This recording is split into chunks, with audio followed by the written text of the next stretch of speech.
All right, so the top four things that can transform your life and your business. Now, imagine a world where you and the people around you are no longer ruled by fear, limiting beliefs, or behaviors. What would that be like if everyone took 100% responsibility for their actions, prevailed over difficulty, and did not allow abuse or criticism of others to slow or stop them? And they lived their amazing life. So, today we are going to look at how to make that a reality. We would have to be free of our ego and release all of our insecurities. We would be supportive and accepting of one another. We would work together to reach our full potential and create lives that are full of joy, purpose, and abundance. Now, can we create that kind of world? You might ask. I mean, the answer is yes. Then the next question that pops into your head is should be how? How do we do that? Now, this can be created by you and each and every person because the greatest contribution you can make is to become the change that you wish to see. Now, then, by teaching and being an example, you can inspire others to also activate their highest potential. Now, first, to change the world, we have to have better results in your life. So you must focus on yourself. The only changes that can be made are within you. In fact, there are three things you can control in life: the story you tell yourself, the images you envision, and the actions you take. The story that you tell yourself makes such a big difference. It can be the difference between victim and victory. The story is the most simple change to make. Tell a clear story with you, the victor, understood and in control. Now, when I was in the Marine Corps and in boot camp, there were many times that I heard the story, "You can't do this," in my head. I thought I couldn't take another step on the forced marches. Those were just two of the stories that came to my mind at the time. Now, I had one brother in front of me, one behind, one to my right, and another to my left. I was in pain. It was a difficult pace. It was grueling. The pack on my back felt like it weighed a ton. Then, to top it all off, at the end, I had this very, very steep incline that we marched up. Now, my story easily could have taken me out of the game. I could have kept my vision of me falling out of the ranks. I could have pictured me falling to my knees and giving up. But what I did was I looked down and I said, okay, I can take one more step. I'll just put one foot in front of the other and just do it once more. And I did. And each step, I just had to do one more, just over and over. And I looked down and I concentrated only on the next step. And then soon they called us to a halt and the march was over and I had done it. If you could change all three of these, you are guaranteed to have a better result in your life, both professionally and personally.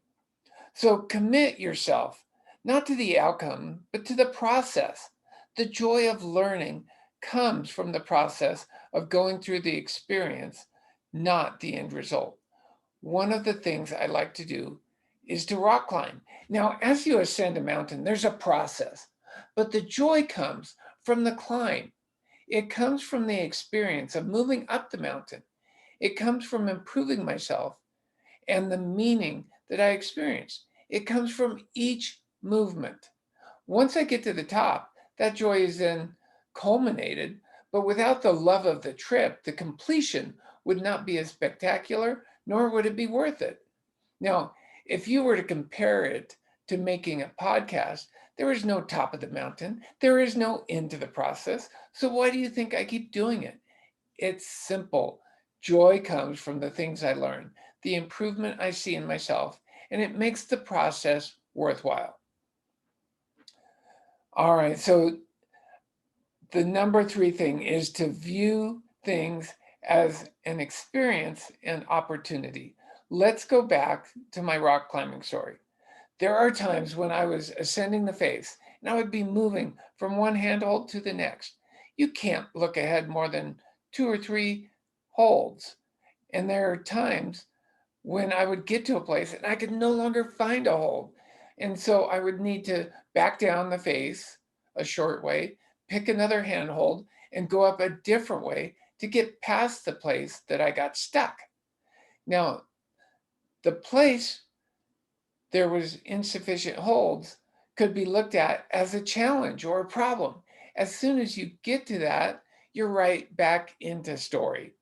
That is the thing that you are telling yourself. You're creating a judgment on the experience.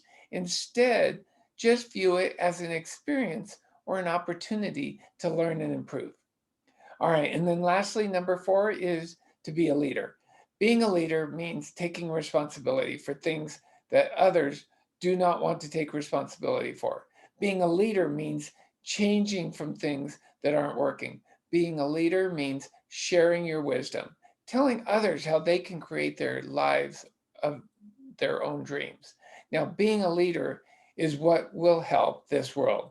You can be a leader by facilitating the growth of others around you.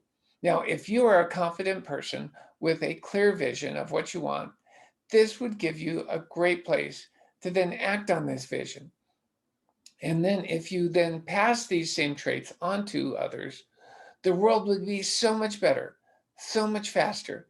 Now, as a leader, you would be able and confident to go after your dreams. You would have the power to create the life that you wanted. Now, we each deserve to fulfill our full potential, to manifest our destiny. Our birthright is to become amazing. And many people have a different thought process where they get stuck and they're subject to the cruel world or universe. Now, as a leader, you can help them to become the person they are meant to be. In fact, they are waiting on you to inspire them to get to be their best self. As a leader and getting others to succeed, the more you learn and succeed, you will benefit each time you share your wisdom. As you pass on your wisdom, you develop more clarity on your ideas, and more carefully you can then walk your talk. It requires you to read and study over and over again, which reinforces your own learning process.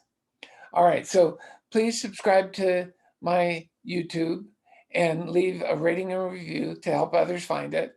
Also, there is a Facebook group.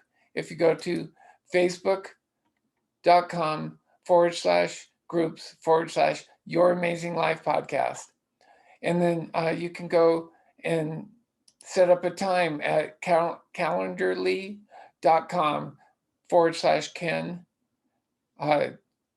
Gerber /introduction call. All right. Well, it was great to be with you today. I am grateful that we were able to share these tools and others to get to your amazing life.